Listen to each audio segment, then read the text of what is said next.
Hai guys. Perkenalkan saya Vito. Saya Lydia. Saya Rini Tania. Check it out. Ya. Jadi teman-teman yang akan kami jelaskan pertama-tama adalah tentang kekuasaan dan individu. Jadi harus kita ketahui bahwa jika individu tidak berkaitan dengan kekuasaan, maka individu itu tidak punya yang namanya kekuasaan. Jadi individu dan kekuasaan itu harus saling berkaitan. Seperti yang sering diberikan contoh oleh dosen kami, yaitu Abang Arthur Jefferson Maya, yaitu Yohanes 1 ayat 1 yang berbunyi, pada mulanya adalah firman, firman itu bersama-sama dengan Allah, dan firman itu adalah Allah. Jadi kita bisa dapat lihat dalam ayat itu bahwa ketika wacana itu keluar, maka individunya juga keluar. Jadi itu bersamaan ya teman-teman. Jika ada wacana, maka ada juga individu. Jadi saling berkaitan. Jadi wacana itu bisa dilihat sebagai subjek dan berkaitan dengan individu. Dan ada juga Yohanes 16 ayat 14, akulah jalan kebenaran dan hidup.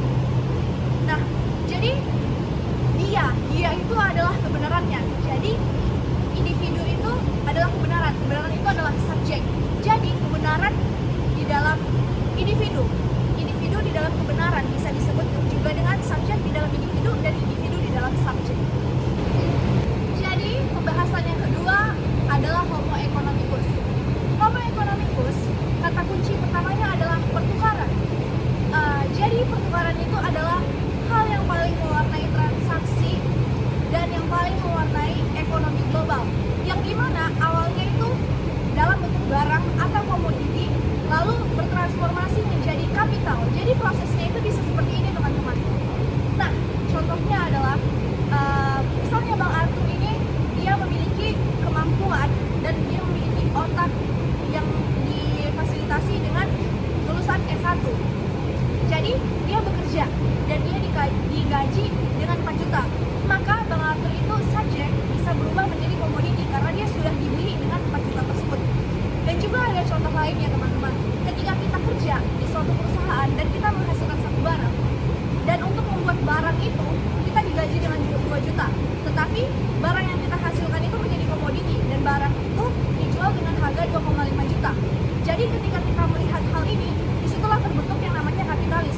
Karena kita bekerja menghasilkan barang, tetapi kita tidak bisa membeli barang tersebut. Karena jika dibandingkan dengan gaji kita yang 2 juta dan barang yang kita hasilkan dinilai dengan harga 2,5 juta, kita jadi tidak bisa membelinya.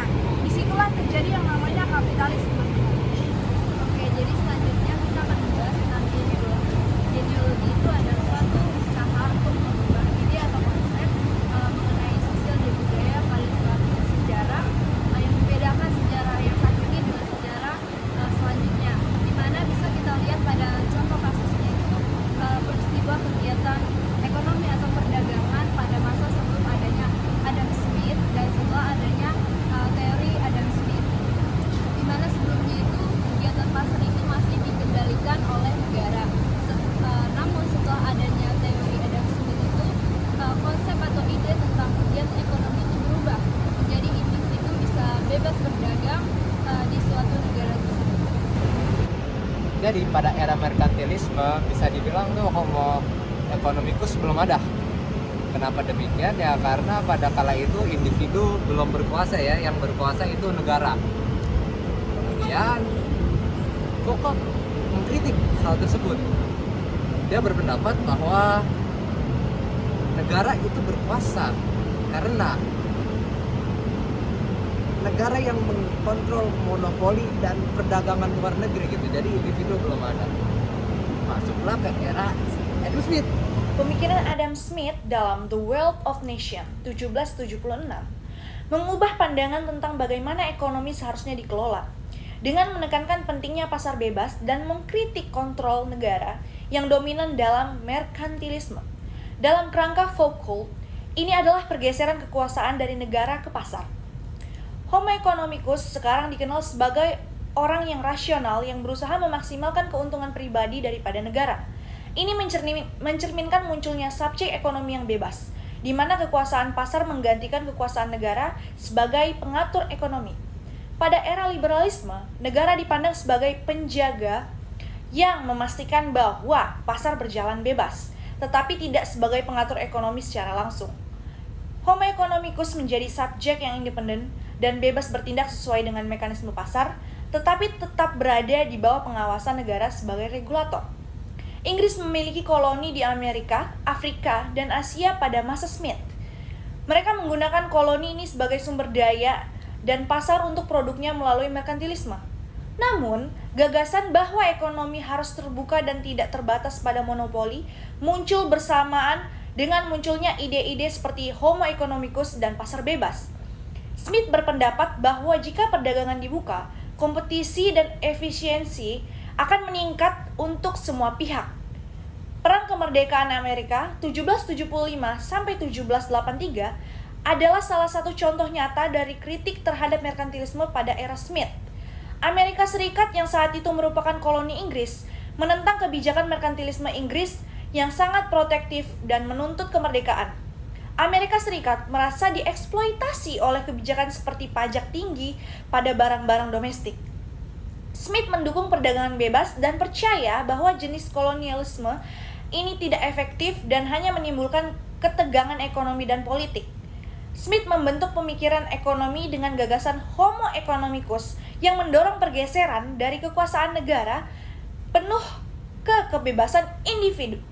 Seiring berjalannya waktu, para pengusaha dan karyawan di Inggris mulai menganggap diri mereka sebagai entitas ekonomi yang independen dan logis. Karena negara tidak lagi mengkontrol produksi, perdagangan, dan konsumsi individu untuk membuat keputusan berdasarkan kepentingan pribadi sehingga ekonomi menjadi lebih dinamis. Gagasan Homo economicus mengatakan bahwa pasar memiliki kemampuan untuk mengendalikan dirinya sendiri tanpa bantuan pemerintah. Pasar bebas di Inggris mendorong pertumbuhan ekonomi dan inovasi karena setiap orang dapat bersaing secara bebas untuk keuntungan.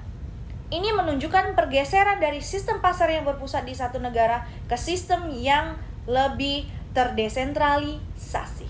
Lalu kita masuk pada era klasik dan neoklasik pada abad 19 dan awal abad ke-20, di mana pada saat itu Homo economicus atau individu yang mementingkan keuntungannya itu bisa kita lihat pada sistem kapitalisme, di mana pada saat itu banyak negara yang ingin menjajah negara lain hanya untuk mendapatkan keuntungan dari negara tersebut, sehingga dapat mensejahterakan rakyatnya. Lalu pada saat itu mulai berubah sistem kapitalisme hingga sekarang, di mana tidak hanya negara yang melakukan kapitalisme, tetapi individu juga dapat melakukannya.